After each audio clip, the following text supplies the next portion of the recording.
with your hosts, Jerry Valarosa Tennell and Jeremy Tennell. Streaming to you recorded from Seattle, Washington. Here we go.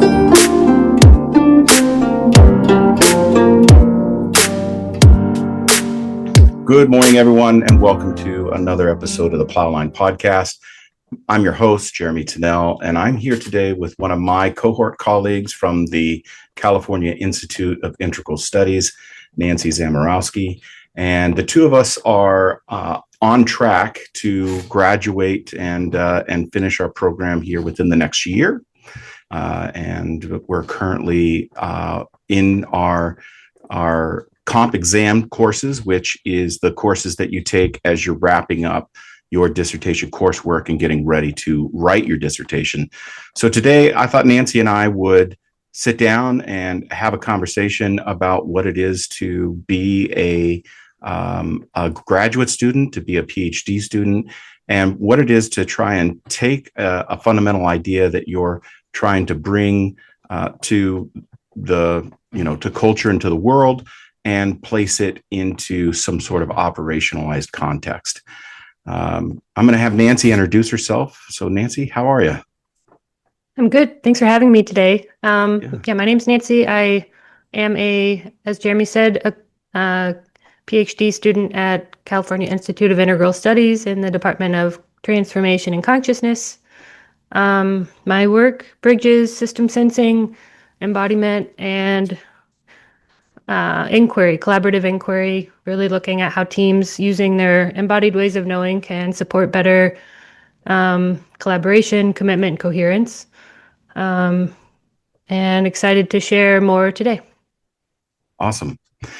You know, one of the things that has become really clear as we've moved down this path over the past couple of years is how there's certain people that you end up finding that you gravitate towards because you have a lot of shared interests, you have a lot of shared areas in which you're studying, and you have a lot of shared ideas for application. And you and I are definitely on that parallel track. I really appreciate how you are applying the concepts around systems and complexity theory into practical, everyday use in your consulting practice. Can you describe that just a little bit? Yeah. And thanks. I agree. I feel like there's been a natural kind of rolling, kind of emerging conversation between us, and I always learn so much from our conversations. And yeah, me too. In terms of, and it's interesting, I think there's lots of ways to look at something, including, these terms that we talk about: complexity theory, systems. And it's a good background and framework for my work, although I don't talk about it too much. So it's nice to have a platform to actually share more of the kind of inner workings and bring up our analyzer and our brains to really get in the nitty gritty of this work. A lot of my work simply just helps integrate what we may have lost over the, centuries, in a sense of being really connected to our bodies and our ways of knowing. So the inquiry is like, what happens when we re-include the things that are innate to us back into, strategy, decision-making, futures, thinking, what's the quality of information that we can have, when making that decision. So in a sense, we're really widening the channels of perception and widening the types of data that we can have access to, in a sense. A good metaphor is like, I'm a visual designer too by trade, and you're always looking at pixels and pixel image. You want something to look really crisp and sharp. And so if you think about those images that look really good, they have a really high, DPI or pixel range. So that's sort of what we're doing when we're looking at problems, is we're trying to increase the types of information that we have access to so that we can make better decisions. Yeah, I think that's really the key to the application of systems and complexity within within an individual's life or within a team or within a workplace is trying to widen the window for for how we view information that's incoming, changing the perception and the way in which we look at problems, and changing that from problems to information, and trying to lean more into how things are emergent, whether we want to acknowledge it or not, rather than always leaning into outcome, which can be a trap. Yeah, maybe can you share with the audience your view of complexity theory? I realized I didn't quite answer that, and maybe we can riff on that a little bit. Yeah, well, I'll start with systems theory. I think I have a better grasp on that definition. And so, in its most basic sense, a system is is either a network or a group of parts that work together in order to create a whole as far as an outcome is concerned, or just work as a whole in the way they operate. That's a very basic way of looking at it. And the reason why that definition exists is because these ideas kind of germinate and come out of the 1930s, 40s, and 50s as cybernetics and computer science theory begin to emerge, and the linear approaches that our culture takes to operations and to problem solving weren't quite working out when it came to how we were plugging in algorithms and we were getting unexpected results.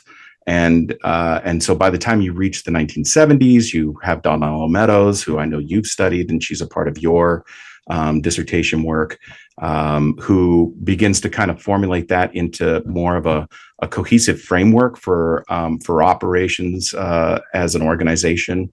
And then that folds into Peter Sinji and Fritjof Capra, who wrote books about organizational individual engagement with systems.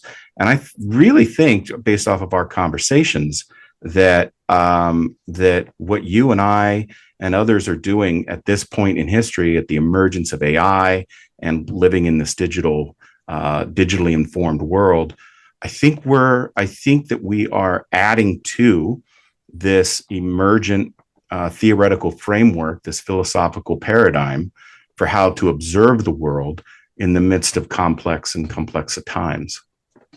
Yeah, great. Thanks for that overview and dive, especially in bringing up some of the scholars that we love.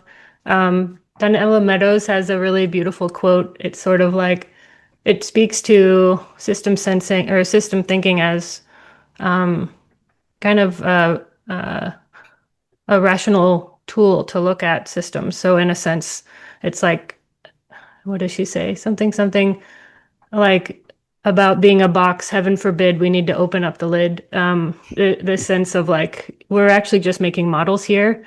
Yeah. And that's sort of a bridge to my work with system sensing, which is like, well, what happens if we can actually go a little bit deeper and go back, we can open the lid and look at, how systems are interacting and inform each other in that present moment, knowing that things will change in the next moment. But bringing that sense, the body as a instrument of perception is incredibly precise, especially when you work with it in a collective.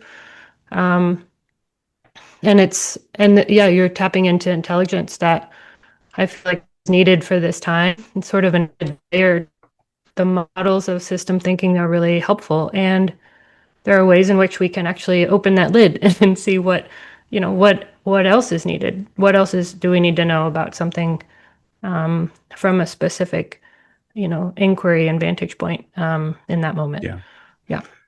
Yeah, that's it right there. I think that Donella Meadows, your utilization of that metaphor, I think it typifies the place in which our work stands, and in true Cartesian fashion, where you break a whole down into its parts in order to understand it, in which the individual in all aspects, not just as far as human beings are concerned, is what is cherished.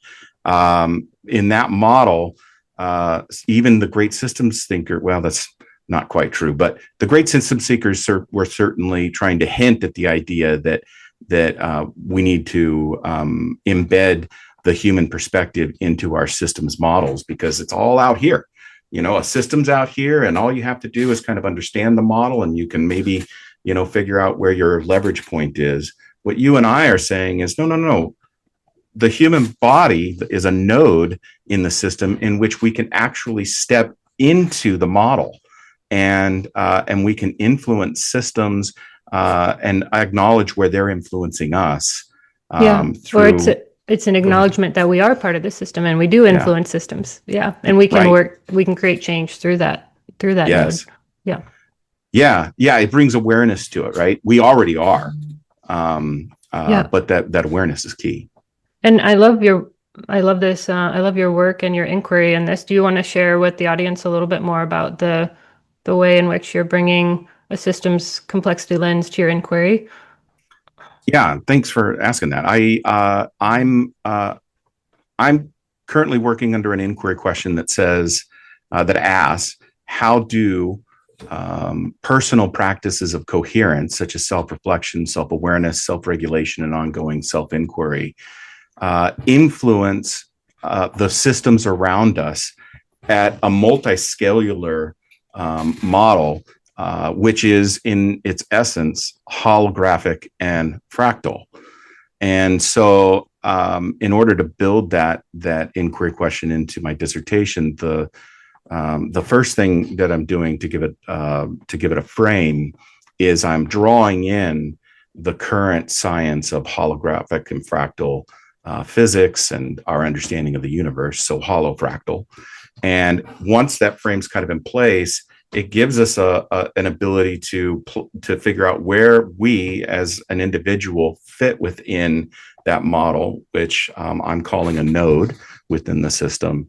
And then once we have that visual, I'm talking about, specifically in my dissertation, I'm utilizing heart-focused or holotropic breath work in order to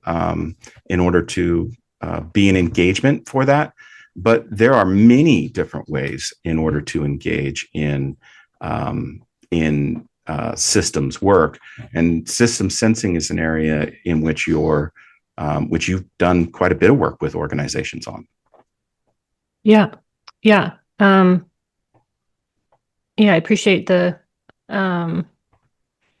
lens of the holofractal and understanding the role that you can play, just in terms of your state of being within a system, and knowing that just by regulating your body and your breath, you actually can influence the surroundings. There's definitely studies around that.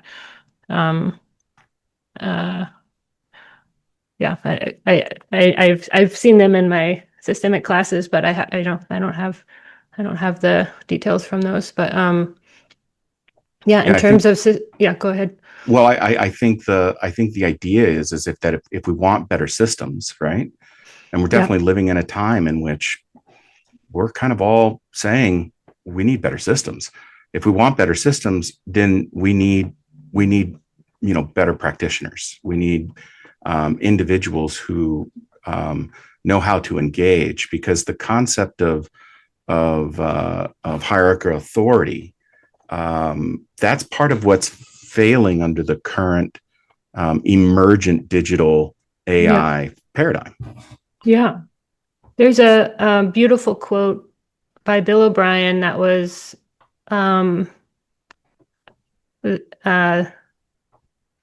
quoted by Otto Scharmer, who popularized the quote, and now I see it everywhere, which is, the success of an intervention is determined by the interior conditions of the intervener.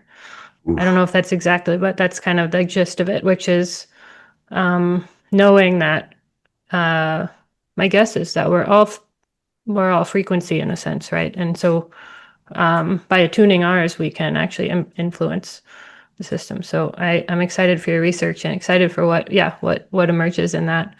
In terms of system sensing, it's a practice. System sensing actually is a broad term for a range of approaches that use the felt senses to understand the wisdom of systems. And there are many practices and forms within that. One is systemic constellations or family constellations, brought over by Bert Hellinger in the 60s and 70s. So these tools have been around and they work, for decades. And there's many studies on them. There's a lot of iteration in the field. So people are moving away from family systems and bringing these tools into organization settings and into networks and into structures. There are studies around engineering using system sensing or systemic constellations to see if they're to basically product test before to see if all the nuts and bolts are in the right place and they're functioning well. It's a really fun study, and in any of these studies maybe we can share on the tail end of this in the comments. And the way that we look at it is by we, I'm speaking to just a broad group of collaborators, and we look at it within a sense of social innovation. So that the interesting piece about what connects our work together is knowing that, when you're looking at what happens often in these practices is you see the connection between the individual, the small group, so say a team of leaders, to the organization, to the ecosystem. And often those patterns, these are the patterns that arise through this process of using the felt senses over time. These patterns emerge and you can start to see the interconnections of, that this is happening in one individual, but it's also happening, the same kind of pattern is replicating. So if we want to actually make changes, we need to make changes at all these levels. And this is often the constellation kind of shares where those leverage points are to, influence the system at each of those levels. So that it's a great tool for working with complexity, in the sense complexity theory looks at how simple interactions between many individual parts, in a system create complex, unpredictable, and self-organizing patterns and behaviors at a larger scale. So we're talking about markets, ecosystems, weather, anything that focuses on emergence and adaptation, rather than just individual components. So in a sense, this technology of system sensing is very ancient. It's just bringing back what we actually have innately. And a lot of these, spaces of practice and work are more kind of like our collective, gym for working on these ways of knowing so that they can expand. I think one of the things that, with what you're saying there that stands out for me is there's an element to this work that we're doing in which first and foremost we're you might not be able to necessarily see its boundaries, but it's more than metaphor. We're literally creating space, and not just space, but oftentimes spaces embedded within spaces, and with the system sensing that you've taken us through as a group and cohort members. One of the things that is very evident is that first and foremost through intention and you set a space around the group, and then one of the things that I think is really interesting is that we're always out here, right? We're always looking out here for our information and for our answers, but system sensing encourages us first to move inward to our own space and sense into the system, whatever the system dynamic is that we're talking about within the intention space you've created, or that we've created, and then come back into the whole space and perform our exercises, our conversation, and our groups and system sensing. That element of space is so vital. It's not just euphemism; it's very real. Very real. Yeah, you're speaking a little bit to process, which I can underline. It starts with an inquiry.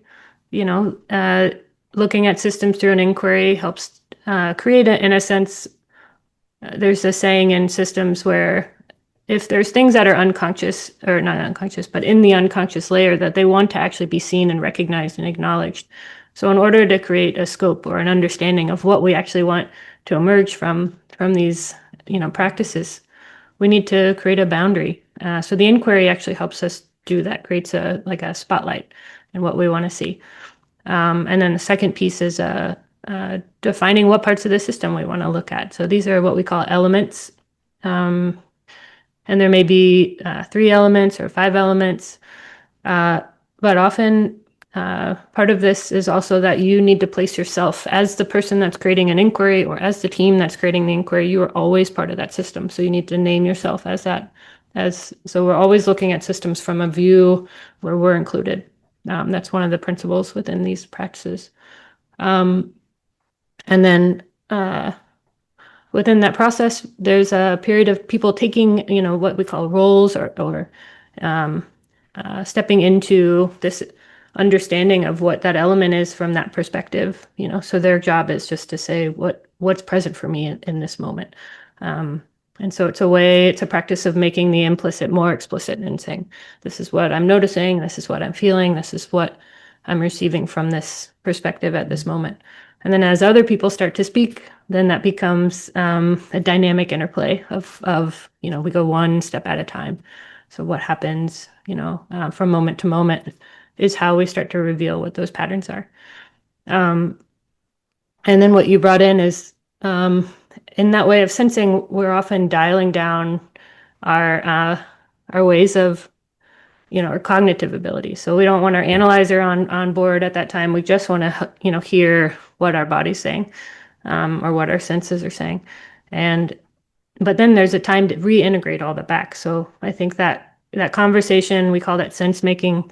We're bringing back all this information to say, how do we make sense of it? So all the brain, analyzer comes back, and the rational mind. And then we're also saying, well, what are the things that we've seen today? And that's a really important step that then kind of makes this, that's where the marmalade's made, in a sense, right?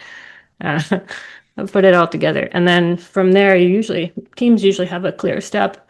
And there's a sense of, because everyone was part of something and they experienced it, in a safe way. In a safe way, I mean, it wasn't like just sharing your emotions from moment to moment, but it's more like being part of something, being part of an experience that's often felt anyways, but not necessarily named. People generally they have a sense of shared authorship or shared ownership of something together. And so from that point, they're able to make these decisions that are better.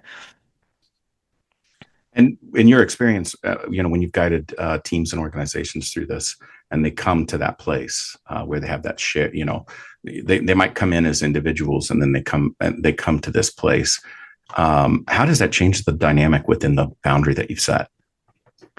There's usually a clear sense of what's underneath the question that they've asked. By underneath, I mean underlying patterns and dynamics that are shaping the current system. And so it's kind of like I love I think it's Donella Meadows' iceberg model. At the top, you have kind of what you see day to day, or what you experience, which are events and actions.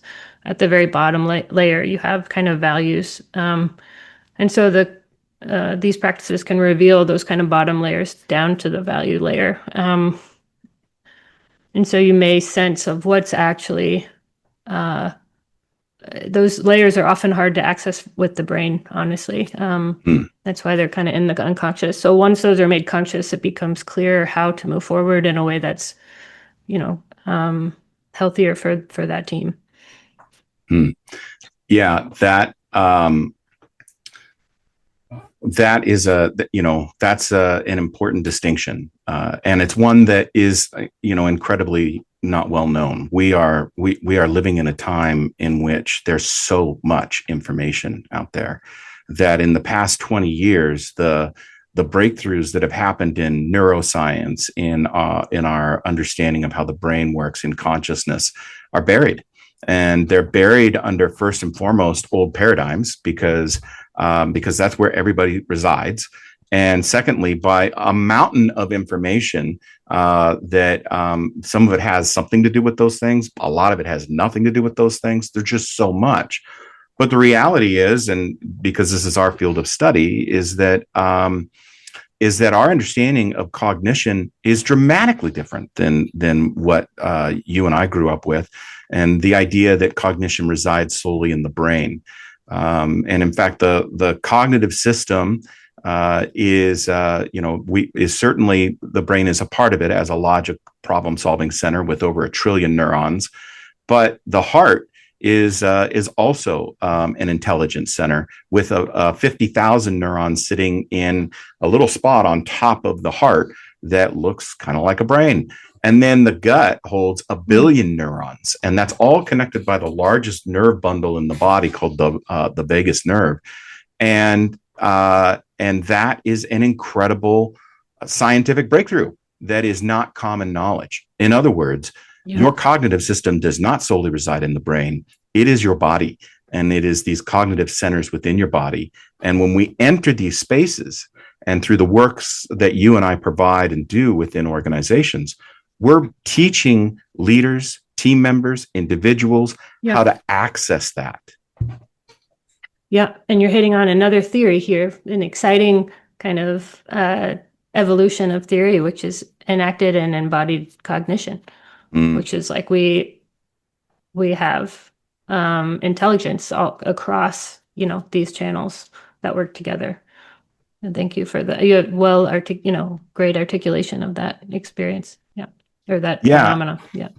Well, I think that this is, and you and I've chatted about this quite a bit. I think this is the time in which we said, I truly believe that we are at a moment in human legacy and human history in which we as a collective are in the midst of making a decision. And that decision is either going to be made passively or it's going to be made actively. And if indeed we're going to make this decision actively, it requires practitioners, not practitioners of external examination. We're very good as a culture at that, at data mining, at breaking things down, at understanding how things work. But in the internal practice of the understanding and the world and the consciousness that exists within, and the problem that the challenge that individuals like you and I face is that the vast majority of people still reside within a paradigm that was constructed and built between the 16th and 20th centuries. And that paradigm no longer works. Well said. Yeah. And there's this, and what do you mean? Can you clarify what you mean by we're making, like, on the verge of making a decision? Is that more like these moment to moment decisions on our path, or like, I don't know, what do you mean by that? That's a good question.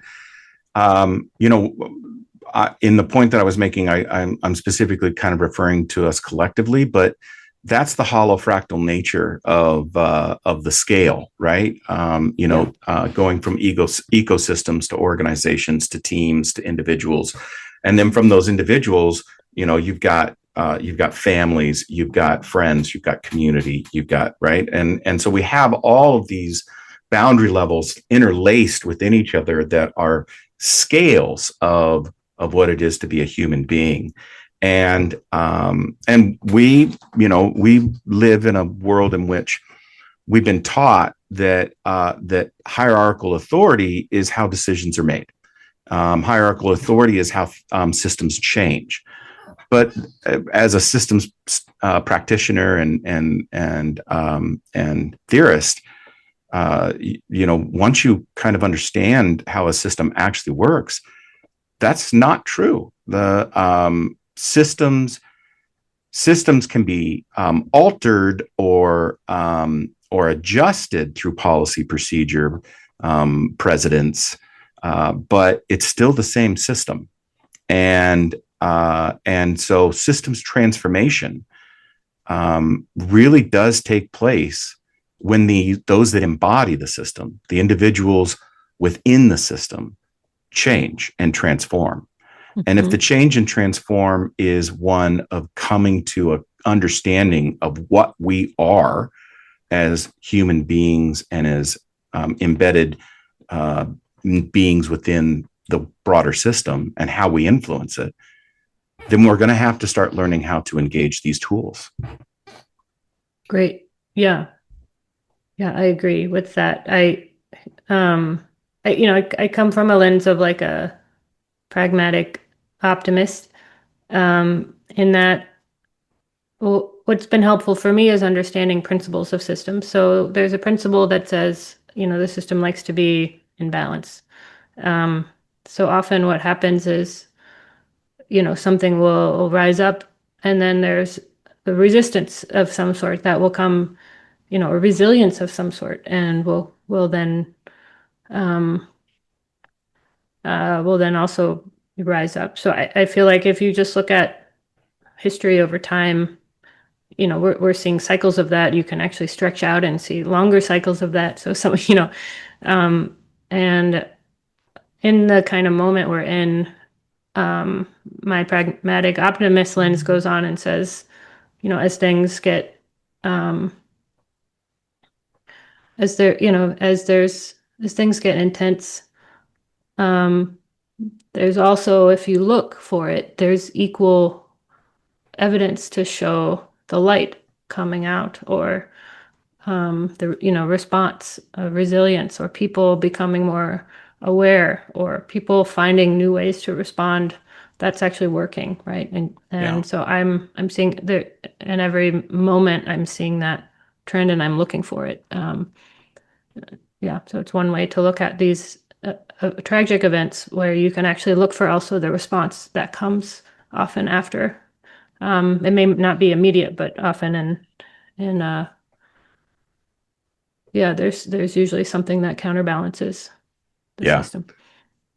Yeah, I think that my wife, and I would probably agree at this point, would probably describe me as a perpetual pessimist when it comes to the, but one of the things that having people like you and her and so many others around me is the encouragement of recognizing and noticing that, yes, indeed, there are emergent changes that are happening in the light. That puts me in a position in which I have to continue to keep reaching for that.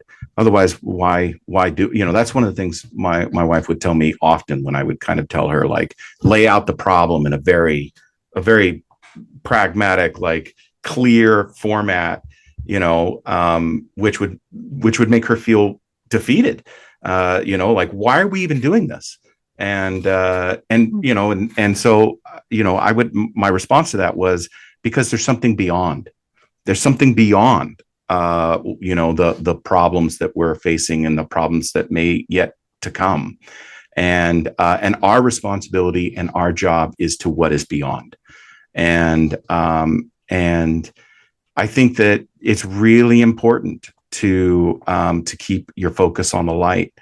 And I agree with your sentiment that systems are always moving through balance. Always.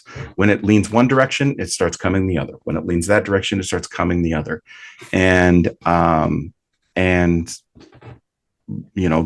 this is a wonderful moment in our human existence.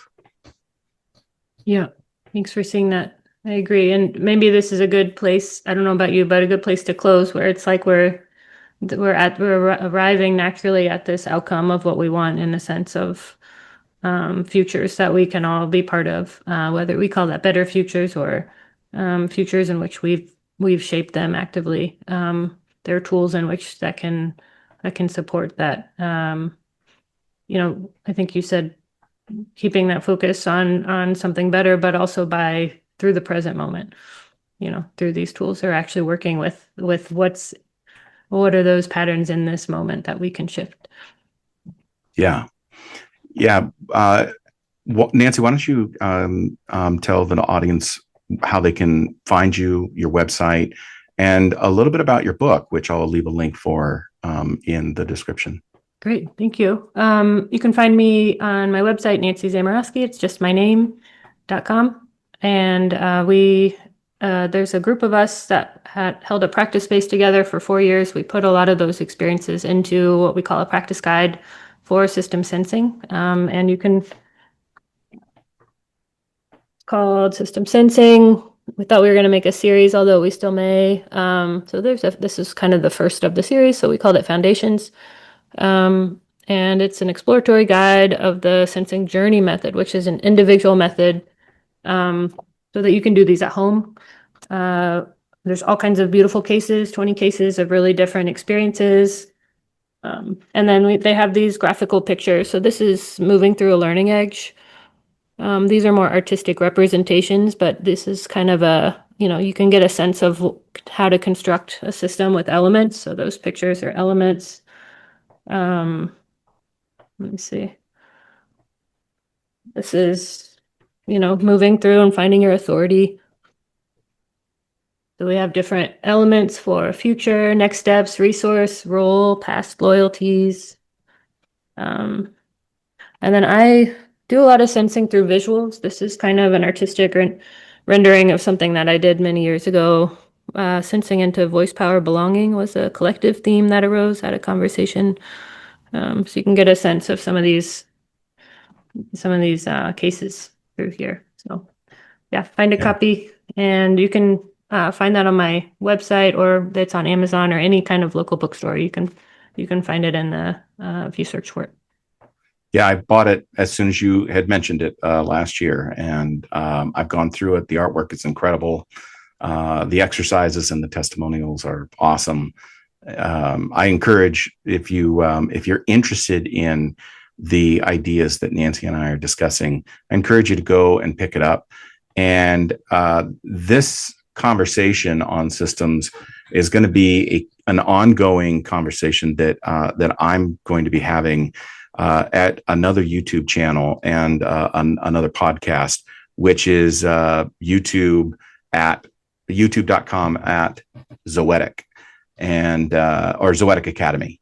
And I'd love to have you join me there. There's no content as of yet, but starting March 2nd, I'll be hosting a live stream at 5:30 a.m.